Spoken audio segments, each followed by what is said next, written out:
capítulo 16. A voz mansa e delicada.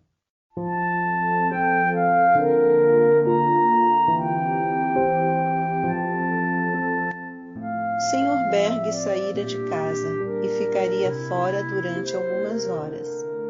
A enfermeira que cuidava de mim tinha, havia poucos dias, desistido inesperadamente, dizendo que era completamente ridículo esperar que o Senhor fizesse um milagre nos dias de hoje e que ela não tomaria parte alguma numa loucura dessas. Há pessoas sempre tão determinadas a nos enterrar, mas não estão dispostas a dar a Deus uma oportunidade para nos manter vivos. Uma querida mulher havaiana tinha de ser tanto minha enfermeira como dona de casa, vinha muitas vezes à minha porta para perguntar amavelmente se eu precisava de alguma coisa. Mas durante a maior parte do tempo eu era deixada sozinha com o Senhor. Penduraram uma campainha de tal maneira que eu só tinha de levantar a mão para tocá-la, chamando por ajuda. Estava feliz por ficar sozinha, pois queria pensar em tudo o que transcorrera. Eu nunca ficaria satisfeita até entender por que Deus não havia respondido à oração do Sr. Berg. Não havia amargura no meu coração, mas eu me sentia profundamente magoada. Desde a mudança maravilhosa no meu coração, eu tinha passado a conhecer melhor o Senhor e tivera muitos momentos de doce comunhão com Ele. Essas ocasiões eram tão verdadeiras e preciosas quanto falar cara a cara com uma pessoa muito querida. Eu sabia ao certo que o Senhor ouvia as minhas orações. Nunca uma conversação terrestre me fora tão natural, tão genuinamente real quanto as nossas pequenas conversas. Por isso, decidi falar com ele sobre isso e averiguar onde se encontrava o problema. Por isso, orei. Querido Senhor, nós obedecemos a rigor a Tua palavra, clamamos Tuas promessas e acreditamos nelas. Meu marido fez a oração da fé e esperou verdadeiramente que eu fosse curada. Mas não aconteceu nada. Estou tão doente como sempre estive, se não mais ainda. Querido Senhor, diga-me o que está acontecendo. Conte-me onde está o problema. Não estou preocupada apenas comigo, mas a tua reputação está em jogo. 5 igrejas fizeram reuniões de oração por mim quando oraram por mim, e você também sabe daquela reunião dos ministros. Além do que, há outros pregadores que têm orado por mim. Ó Senhor, isso prejudicará a tua causa. As pessoas perderão a fé.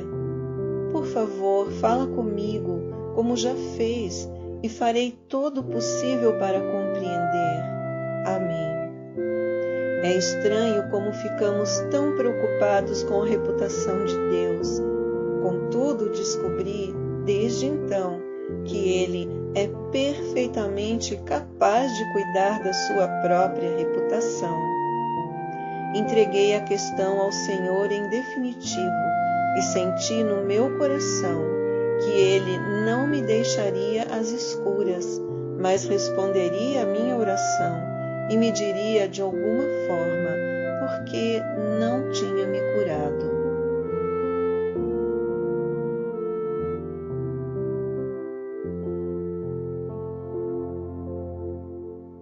Eu descansava sossegada, estava quase dormindo, quando de repente recebi um versículo das Escrituras numa forma bem peculiar e inesperada. Digo peculiar porque foi de uma maneira completamente diferente de todas as vezes que receberam uma escritura. Não era como um versículo, era uma voz, e não parecia nada falar com a minha mente, mas parecia vir do meu coração. A palavra de Deus fala-nos da voz mansa e delicada que fala dentro de nós, e sem dúvida eu ouvi essa voz. Era apenas um versículo das Escrituras que há anos conhecia, mas instantaneamente tornou-se um versículo novo, como se nunca o tivesse ouvido. Desde então, cristãos muito consagrados me disseram que as Escrituras lhes foram iluminadas da mesma forma, versículos das Escrituras que nunca os tinha atraído em especial. Depois de períodos de oração, abriram-se como um livro ao seu entendimento, impregnando-se nas suas consciências como se os escritos em letras de fogo, tornando assim a mensagem tão pessoal, como se tivessem vindo diretamente do trono de Deus para aquele indivíduo. Uma das ocorrências mais difíceis de explicar dessa minha experiência é como recebi esse versículo de uma forma tão iluminada, viva e pessoal. Ao fazer uma retrospectiva desses dias em que Deus lidou comigo, permanece a profunda impressão de que a forma como recebi aquele versículo foi tão milagrosa como o momento em que fui instantaneamente levantada daquela cama. Como disse, não foi tanto um versículo como uma voz que clara eternamente, mas com autoridade falou as seguintes palavras ao meu coração: tudo o que pedirdes orando, crede que o recebereis, e tê-lo-eis. Marcos 11:24. As palavras crede que o recebereis sobressaíram entre todo o resto, como se o versículo contivesse apenas esse pensamento: crede que o recebereis. Isso me chamou a atenção instantaneamente. Vi precisamente aquilo que o Senhor queria que eu visse. Eu não tinha acreditado que recebera. É claro que tinha acreditado positivamente que Ele ouvira a nossa oração, que se preocupava com o meu sofrimento, que era a sua vontade dar-me o desejo do meu coração. Mas eu certamente não tinha acreditado que recebera. Entrou-me um pouco de rebelião no coração e respondi ao Senhor num espírito verdadeiramente perplexo. Mas, Senhor, não posso acreditar que esteja me pedindo para fazer isso, que um grande Pai amoroso como você pediria a uma pobre criatura como eu para acreditar que recebi algo do qual não tenho a mínima evidência.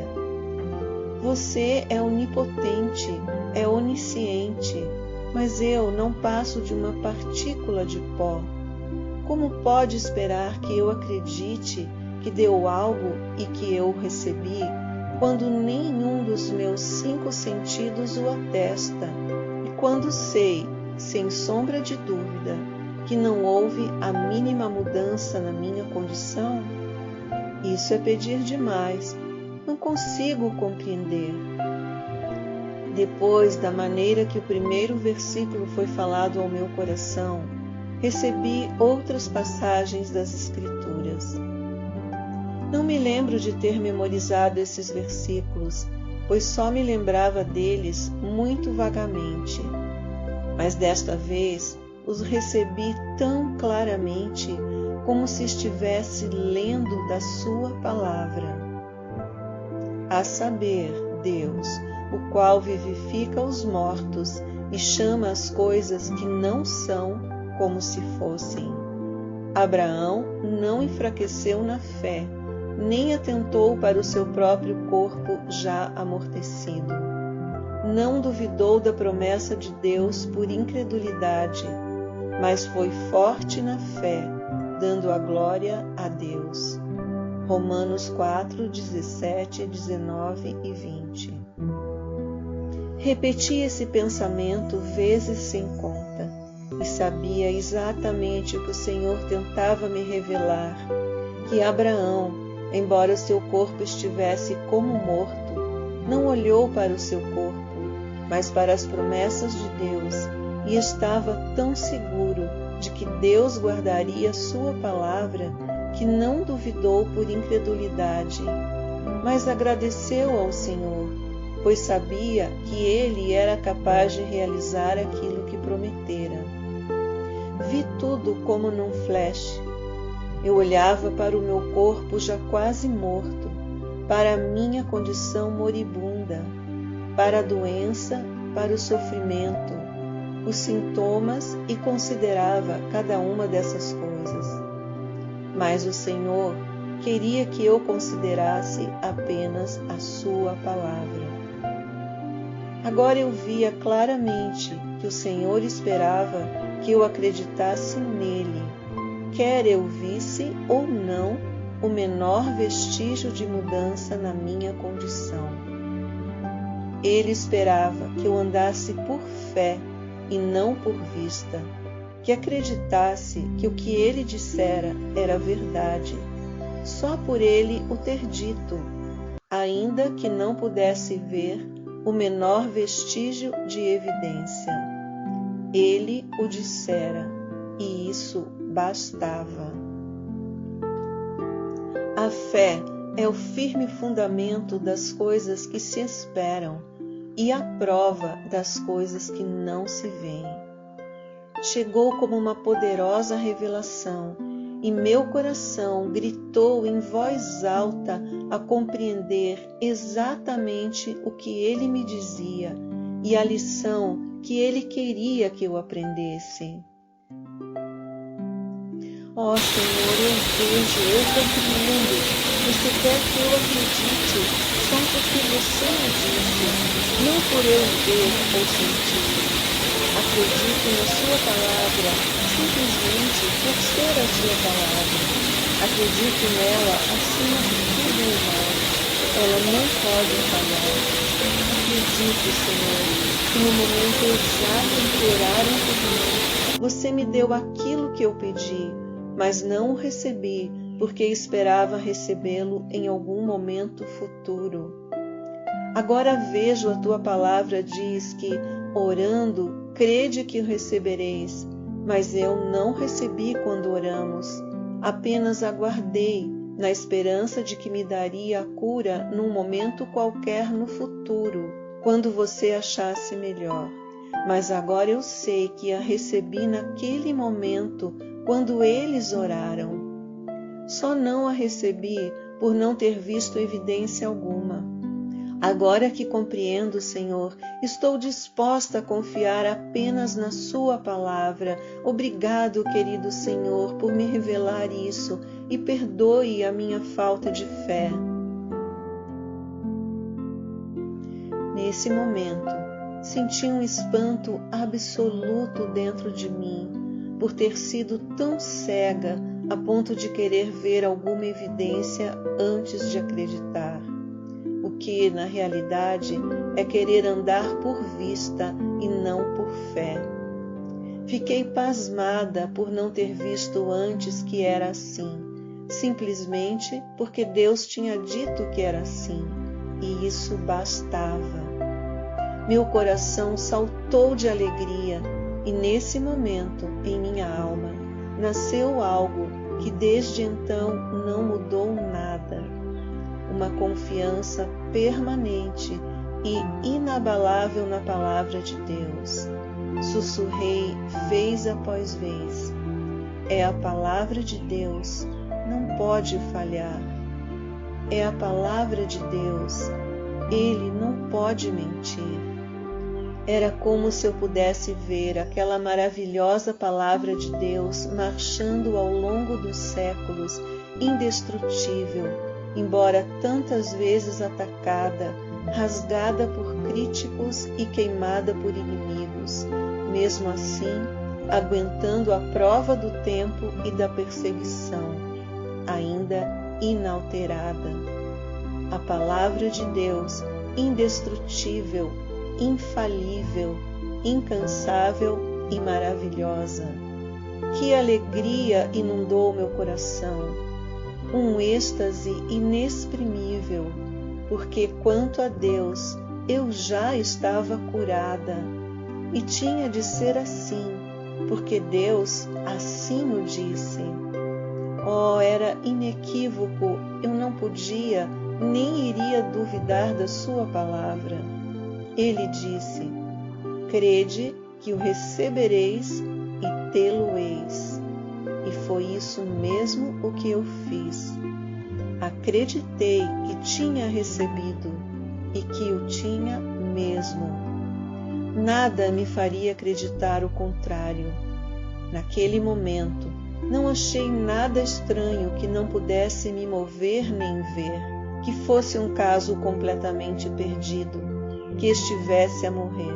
Contudo, regozijava-me por o Senhor ter me restaurado a vida e a saúde e ter me curado completamente. Então me ocorreu o pensamento, segundo a passagem em Romanos. Abraão deu glória a Deus, sabendo que era poderoso para fazer aquilo que tinha prometido. Eu faria o mesmo. Isso pareceu, segundo as Escrituras, ser a próxima coisa que deveria fazer. Simplesmente louvar a Deus pela sua maravilhosa resposta à oração e pela dádiva maravilhosa que me dera. Por isso, sussurrei: glória a Deus, glória a Deus. Repeti essa frase vezes sem conta. Foi isso que Abraão fizera. A frase tão familiar, louvado seja o Senhor, nunca me ocorrera. Se você recebesse um telegrama lhe informando que acabara de herdar uma grande fortuna, a qual resolveria todos os seus muitos problemas e as necessidades dos seus entes queridos, você seguraria esse telegrama perto do seu coração e se regozijaria mais que palavras poderiam descrever. Ora, eu recebera um telegrama assim, e apertei essas promessas das Escrituras contra o meu coração e me regozijei com gozo inefável e glorioso. Depois, maravilha das maravilhas. De repente, percebi que ambos os meus braços estavam erguidos. O braço inutilizável estava totalmente levantado, louvando o Senhor, estendido por completo para cima. Olhei para ele como se olhasse para algo estranho. Apalpei-o com a outra mão. Eu a movia para cima e para baixo, para trás e para frente. Estava tão sadio quanto o outro, e eu podia enxergar perfeitamente. Meus olhos já não estavam mais embaçados. Conseguia virar a cabeça de um lado para o outro sem esforço. Também me mexi na cama, sem ninguém para me ajudar. Eu ria e chorava ao mesmo tempo. Chorava de alegria. Toquei rapidamente o sininho pendurado à minha mão direita e Mary respondeu imediatamente. Ela parou na porta e ficou olhando como se não conseguisse acreditar no que via. Depressa, Mary, eu disse. Arranje algumas almofadas para me apoiar as costas. Vou me sentar agora mesmo. Por favor, depressa. Não sei por que não fiz o esforço de me levantar da cama e andar naquele momento, coisa que fiz minutos mais tarde. Talvez fosse por causa de uma lição que o Senhor queria me ensinar, a qual contarei a vocês mais adiante nessa história. Aquela querida mulher, sem entender naquele momento, assustada e ansiosa, me pôs as almofadas nas costas e depois foi telefonar ao médico. Havia 2 médicos encarregados do caso. Um deles era osteopata e o outro clínico geral. O Sr. Berg sentira-se compelido a conversar com ambos e lhes dizer francamente o que esperava que Deus fizesse por mim. O osteopata e sua mulher o escutaram seriamente e exprimiram sua fé de que para Deus nada era impossível. O clínico geral, porém, foi bastante cético sobre o assunto e informou ao Sr. Berg que não havia a mínima esperança para a minha vida e que confiava que ele não faria nenhuma bobagem. E agora era ele quem estava ao telefone. Está me dizendo que ela quer se levantar e andar, que agora está sentada na cama?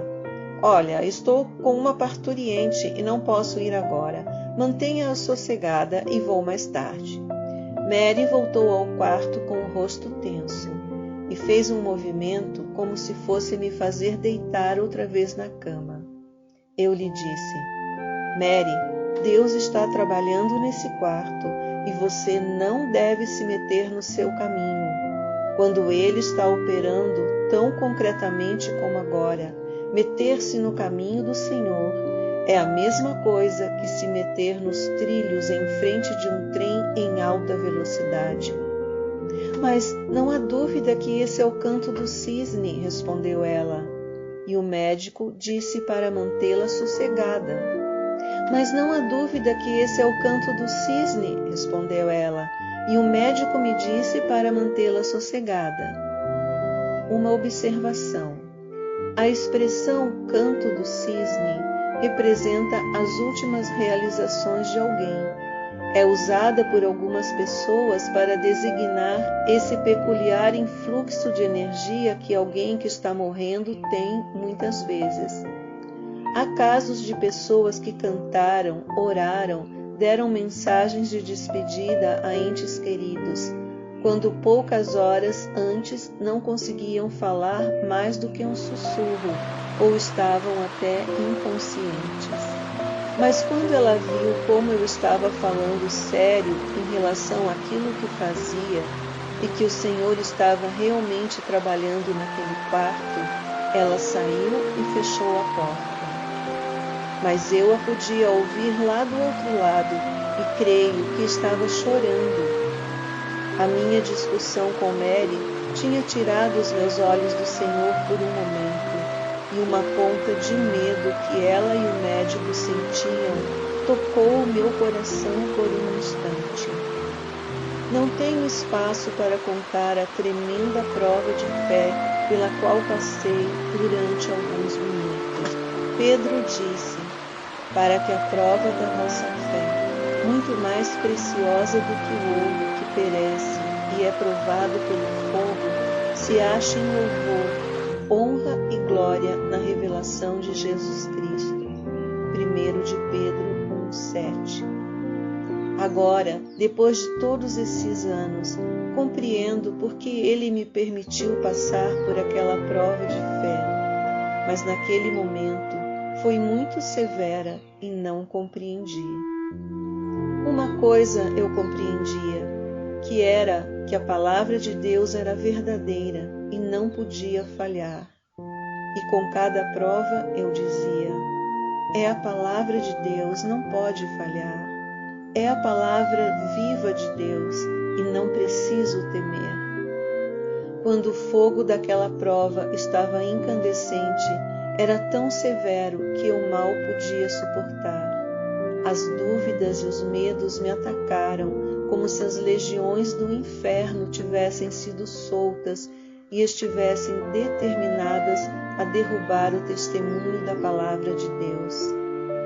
Poucos meses antes, havia rido da concepção que um amigo fazia do diabo como uma pessoa real, líder das forças da escuridão. Mas naquele momento fiquei convencida de que essas forças estavam determinadas a impedir que eu recebesse a bênção que buscava. Sabia que a minha luta não era contra a carne e o sangue, mas sim contra os principados, contra as potestades, contra os príncipes das trevas deste século. Mas no meu coração havia uma confiança tão profunda e estabelecida na veracidade da palavra de Deus, que nada nesse mundo a podia abalar. A cada tentação, a cada prova, a cada medo, meu coração respondia: é a palavra de Deus, não pode falhar. E quando por fim o pensamento me veio, como se viesse do próprio abismo do inferno, a provação havia se tornado muito severa.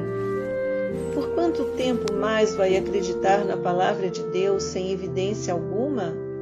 Eu respondi mais ou menos assim: é a palavra de Deus e acreditarei nela, ainda que nunca veja nenhuma evidência.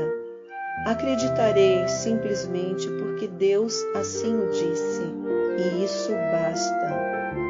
Não podia deixar de pensar naquele versículo em que Jesus disse a Pedro: Satanás pediu para te cirandar como trigo, mas eu roguei por ti, para que a tua fé não desfaleça.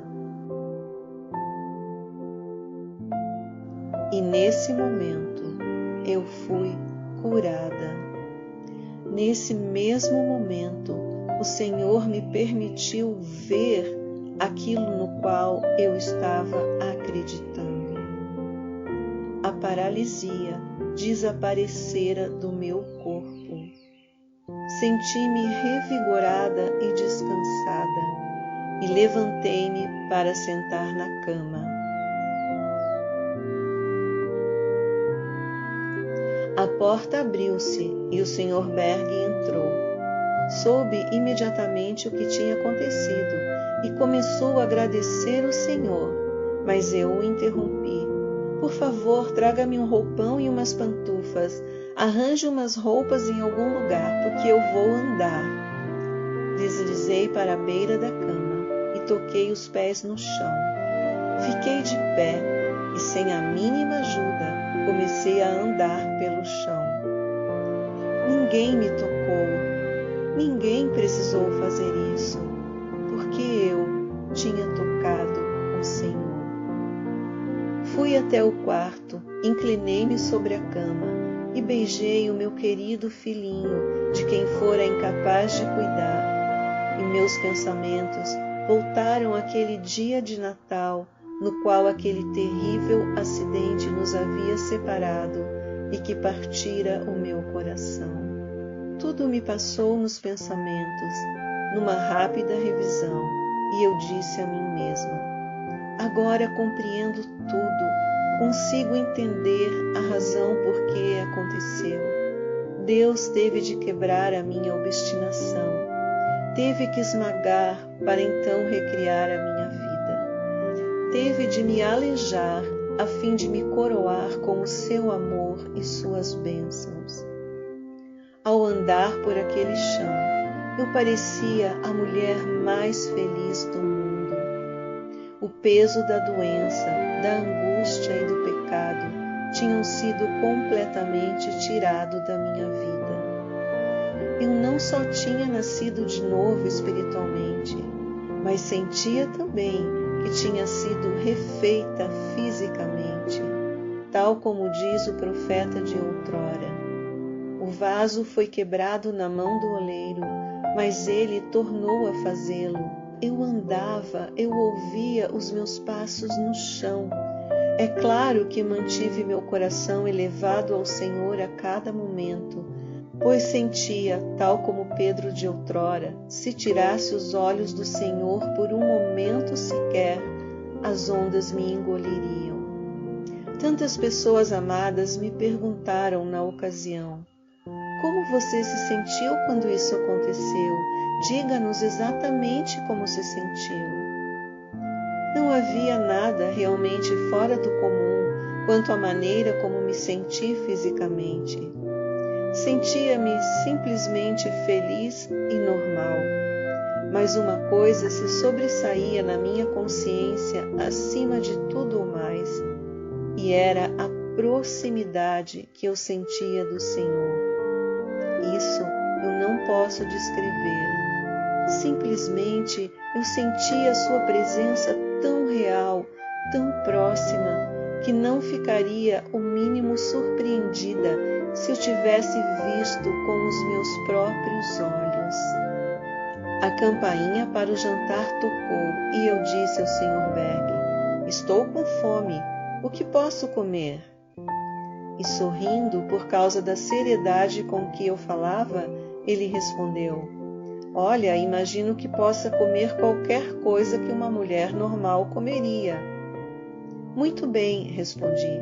"Vou jantar comida de verdade, pois estou farta de só ingerir dieta líquida."